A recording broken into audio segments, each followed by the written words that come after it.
16ই December আছে না, 16ই December বাল দিবস। মনে করেন জামাত ইসলাম ক্ষমতায় আসলো, আওয়ামী লীগ যা করেছে এই বিএনপির উপরে, জামাত ইসলাম সেটা কোনোদিনও করবে না। করলে আমরা ছেড়ে দেবো না তো, যে জামাত এসে বিএনপির গুম করবে, খুন করবে, বিএনপির একদম বিরোধী দল নিশ্চিহ্ন করে ফেলবে, জামাতটা আমরা ছেড়ে দেবো নাকি? আর এক সপ্তাহ পরে বাংলাদেশে বাল দিবস। বাল দিবস বুঝেন তো? বাল দিবস হলো এই 16ই ডিসেম্বরে, 16ই ডিসেম্বর আছে না, 16ই ডিসেম্বর বাল দিবস। এটার এদিক ওদিক যেটা বলবি, আমার বউয়ের জুতা নিয়ে আসছে আজকে, এই না, এটা দিয়ে হাগু লাগায় এটা দিয়ে মুখের মধ্যে মারা হবে।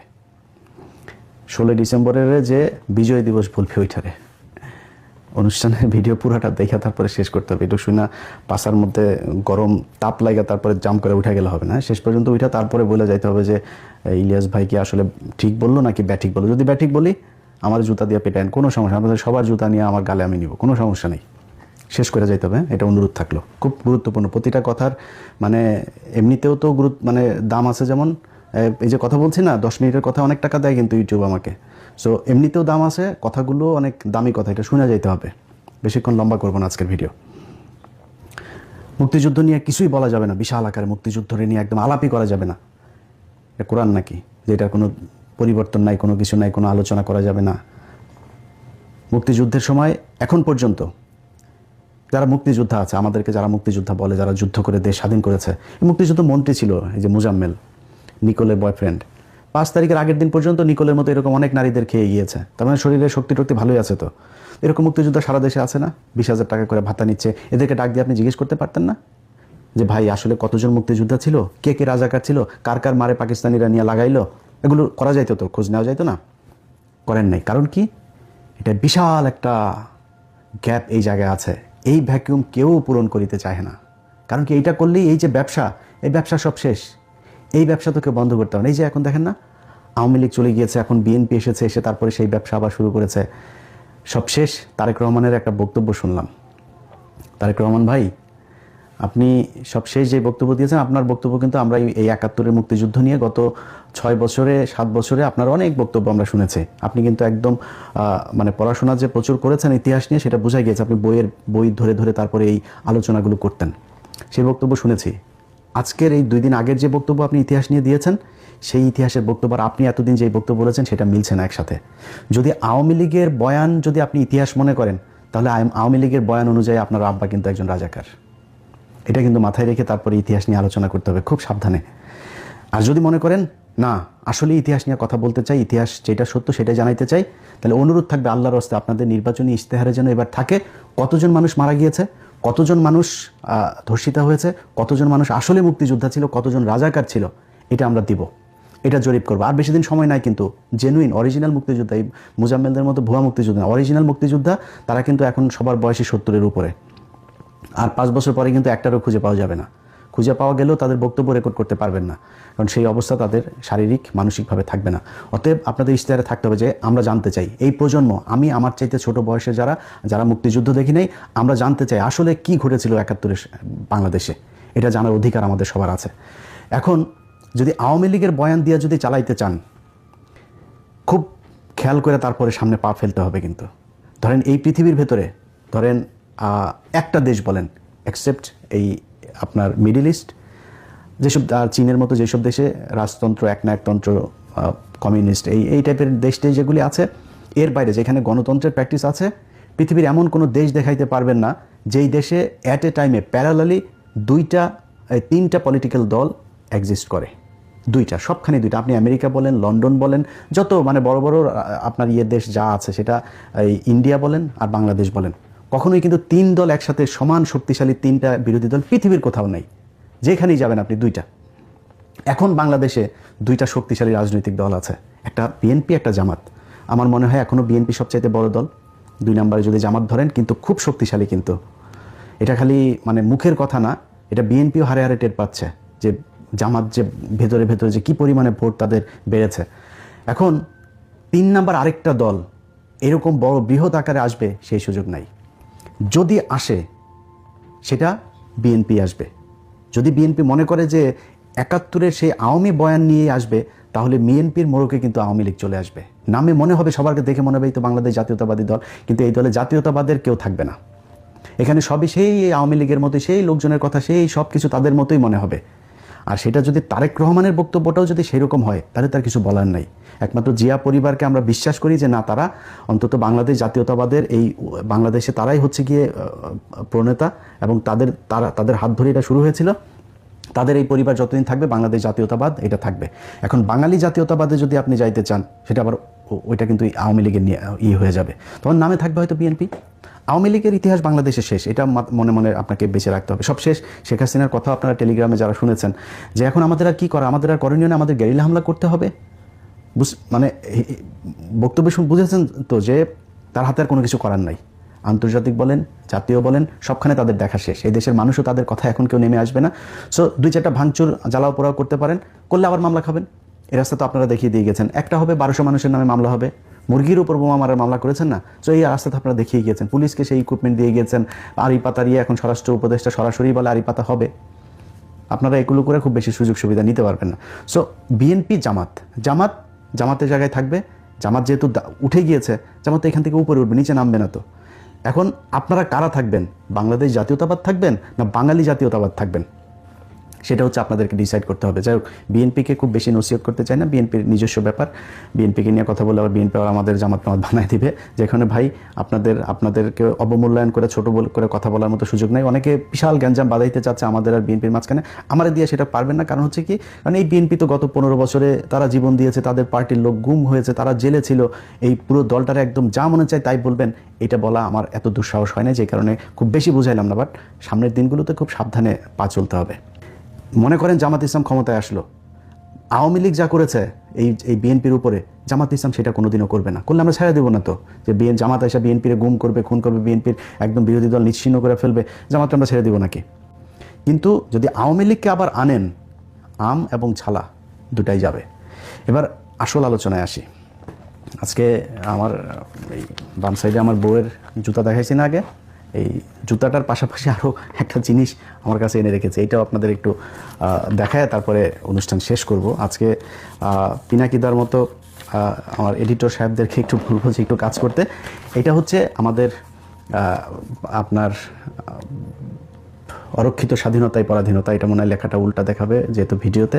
সো এই অরক্ষিত স্বাধীনতায় পরাধীনতা, এই বইটার এটা হচ্ছে এডিটর সাহেব আমার এটার প্রথম পৃষ্ঠার ছবিটা আপনাকে দিয়ে পাঠিয়ে দেবো, আমি একটু দেখায় দিয়েন। এটা দ্বিতীয় সংস্করণ, দ্বিতীয় প্রকাশ জুলাই 2019, প্রচ্ছদ সুব্রত সাহা, প্রকাশক শহীদুল ইসলাম, কমলকুড়ি প্রকাশনার, বাংলা বাজার, মান্নান মার্কেট, দ্বিতীয় তলা, ঢাকা 1100। যাই হোক, এই বইয়ের আমি আপনাদেরকে যেটা পড়বো, 2019 সালে কিন্তু আওয়ামী লীগের সময়ে এটার ইয়েটা হয়েছে। এটার 48 নম্বর পৃষ্ঠা আপনাদেরকে আমি 48 থেকে 49 এবং 50 নাম্বার, ছোট 2-3 মিনিটের ভেতরে আপনাদের পড়ে শেষ করে দিব। এই বইটা হচ্ছে এই মেজর জলিল। আমি কিছুক্ষণ আগে বললাম না যে 16 ডিসেম্বর বিজয় দিবস বলে জুতা দিয়ে পেটাবো, এটা কিন্তু আমি বলিনি, এটা এই মেজর জলিল বলে গিয়েছেন। কেমনে বলে গিয়েছেন? উনি ওনার ভাষায় বলেছেন, আমি আমার ভাষায় বললাম আর কি। তো 48 নম্বর পৃষ্ঠার একদম শেষ 5 নাম্বার লাইন থেকে পড়া শুরু করবেন। 16 ডিসেম্বর 1971 সালে ভারতীয় সেনাপতি জেনারেল অরোরার কাছে পাকিস্তানি সেনাপতি জেনারেল নিয়াজি যে আত্মসমর্পণ করেছেন, সেই ইতিহাস চিরযুগী অম্লান হয়ে থাকবে। বেতনভুক্তদের ইতিহাস লেখা হয় না, তারা ইতিহাস নয়, তারা ইতিহাসের খোরাক মাত্র। ঐতিহাসিক 16 ডিসেম্বর 1971 সন বাংলাদেশের মুক্তিযুদ্ধের আনুষ্ঠানিক অবসানের দিন। আনুষ্ঠানিক কী দিন? অবসানের দিন, বিজয় দিন না কিন্তু। শেষ করতে দেন। হানাদার পাকিস্তানি বাহিনী ভারতের পূর্ব অঞ্চলীয় কমান্ডারের অধিনায়ক লেফটেন্যান্ট কর্নেল জগজিৎ সিং অরোরার কাছে ঢাকার রেসকোর্স ময়দানে আত্মসমর্পণ করে। যে যুদ্ধ বাঙালি সশস্ত্র গণবিস্ফোরণ ও মুক্তিযুদ্ধের মধ্য দিয়ে শুরু হয়, তার শেষ হয় ভারতীয় সেনাবাহিনীর অধিনায়কের কাছে হানাদার পাকিস্তানি বাহিনীর অধিনায়কের আত্মসমর্পণের মধ্য দিয়ে। হিসেব মিলছে না কেন? হিসেবের এই গরমিলের জন্য দায়ী কে বা কারা?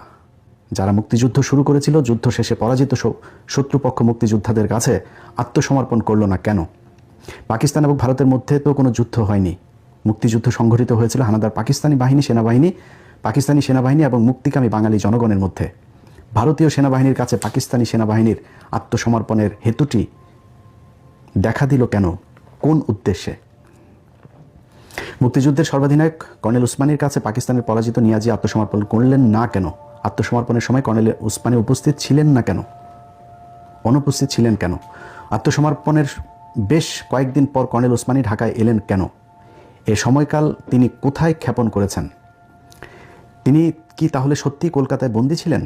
আজও বাংলাদেশের জনমনে নানান প্রশ্নের ভিড় জমেছে। এসব প্রশ্নের উত্তর দেশবাসী আওয়ামী লীগের কাছে থেকে প্রত্যাশা করেছে, কিন্তু আওয়ামী লীগ নেতৃত্ব এবং ভারতে অবস্থানরত প্রবাসী আওয়ামী লীগ নেতৃত্ব এ সকল প্রশ্নের জবাব দেওয়ার আজ পর্যন্ত কোনো তাগিদই বোধ করেনি। তাছাড়া আত্মসমর্পণের পর এক সপ্তাহের পরে প্রবাসী আওয়ামী লীগ সরকার বাংলাদেশে ফিরে এসে বিনা প্রশ্নে গদিতে বসেন। মুক্তিযুদ্ধের সর্বাধিনায়ক ঐতিহাসিক আত্মসমর্পণ অনুষ্ঠানে কেন অনুপস্থিত ছিলেন সে সত্যটি উদ্ঘাটন করার জন্য আজ পর্যন্ত কোনো তদন্ত কমিটি গঠন করা হলো না। অথচ মুক্তিযুদ্ধের এই অসহায় মহানায়ক কর্নেল ওসমানীর কতই না প্রশংসা। কেন এই মিছিমিছি প্রশংসা? এর অন্তরালে কি রহস্য? রহস্য তো নিশ্চয়ই রয়েছে।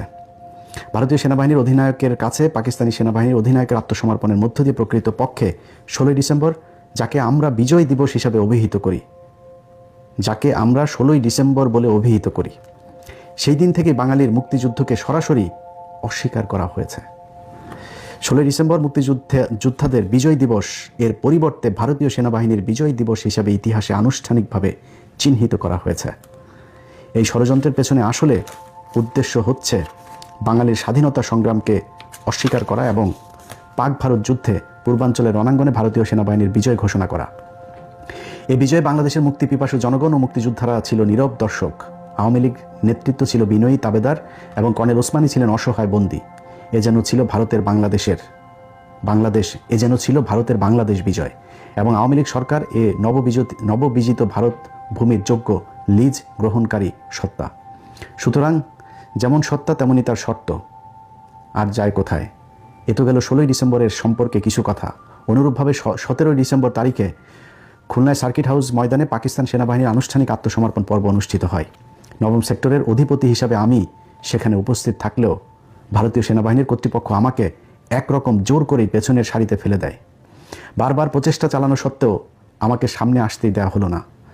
আমার প্রতিপক্ষ ভারতীয় সেনাবাহিনীর মেজর জেনারেল দালবীর সিংকে দিয়েই সেই আত্মসমর্পণের নেতৃত্ব বজায় রাখা হয়। অথচ দালবীর সিংয়ের অধীনস্থ সৈন্যরা যুদ্ধক্ষেত্রে সবসময় আমার বাহিনীর অনেক পেছনে অবস্থান করত। মুক্তিযোদ্ধাদের দীর্ঘ 9টি মাসের অসীম ত্যাগ, তিতিক্ষা আর আত্মাহুতির মধ্য দিয়ে রচিত বিজয় পর্ব এভাবে ভারতীয় শত্রু চক্র দ্বারা লুণ্ঠিত হয়ে যায়। সংগ্রামী লড়াকু বাঙালি জাতি প্রাণপণ যুদ্ধ করেও যেন বিজয়ী হতে পারল না। পারল কেবল অপরের করুণায় বিজয় বোধ দূর করে অনুভব করতে। বিজয়ের সরাসরি স্বাদ থেকে কেবল বাঙালি জাতি বঞ্চিত হলো না, বঞ্চিত হলো প্রকৃত স্বাধীনতা থেকেই।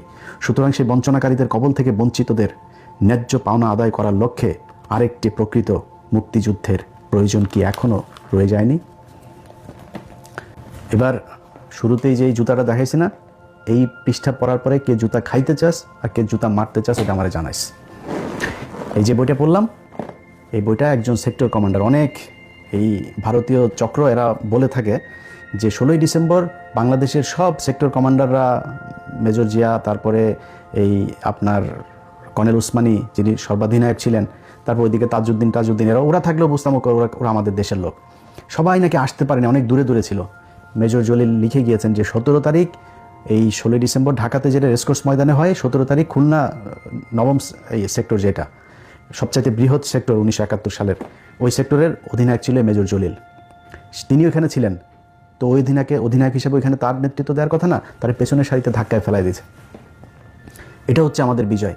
মেজর জলিল লিখে দিয়ে গিয়েছেন আরেকটা বিজয় দিবস আমাদের প্রয়োজন। লিখেছে না, সব শেষ লাইনটা পড়লাম না, আবার পেছনে ঘুরে শুনেন। সেটা হচ্ছে 5ই আগস্ট। এই কারণে 5 আগস্ট আমাদের বিজয় দিবস। এখন ঘুরায়া পেঁচায়া মুক্তিযুদ্ধ নিয়ে কোনো কথা বলা যাবে না, মুক্তিযুদ্ধের ব্যাপারে কোনো কথা, মুক্তিযোদ্ধাদের নিয়ে কোনো কথা বলা যাবে না।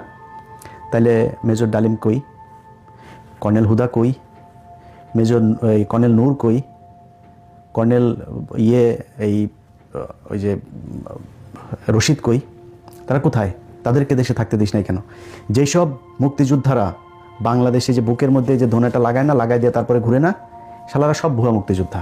এই যে ভাব নিয়ে এসে এতদিনে যে আওয়ামী লীগের সামনের চেয়ারে এসে বসতো না 20,000 টাকা করে গেলে, অরিজিনাল মুক্তিযোদ্ধা, অরিজিনাল। অবশ্যই অনেক মানুষ সেই সময় এই 5ই আগস্টের মতো এরকম অনেক মুক্তিযোদ্ধা সেই সময় যুদ্ধে নেমেছিল। আসলেই তারা এই বৈষম্যমুক্ত একটা দেশ চেয়েছিল।